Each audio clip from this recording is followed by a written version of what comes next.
about 10 days after 9/11, I went through the Pentagon and I saw Secretary Rumsfeld and Deputy Secretary Wolfowitz. I went downstairs just to say hello to some of the people on the Joint Staff who had used to work for me. And one of the generals called me and he said, "Sir, you got to come in. You got to come in and talk to me a second." I said, "Well, you're too busy." He said, "No." He says, "We've made the decision. We're going to war with Iraq." This was on or about the 20th of September. I said, "We're going to war with Iraq. Why?" He said, "I don't know." He said, "I guess they don't know what else to do." So I said, "Well, did they find some information connecting Saddam to Al-Qaeda?" He said, No. He says, "There's nothing new that way. They just made the decision to go to war with Iraq."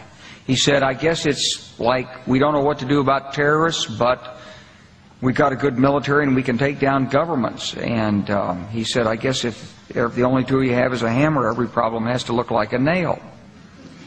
So I came back to see him a few weeks later, and by that time we were bombing in Afghanistan. I said, "Are we still going to war with Iraq?" And he said, "Oh, it's worse than that." He said, he reached over on his desk, he picked up a piece of paper, and he said, I just got this down from upstairs," meaning the Secretary of Defense's office today, and he said, "This is a memo that describes how we're going to take out 7 countries in 5 years, starting with Iraq and then Syria, Lebanon, Libya, Somalia, Sudan, and finishing off Iran."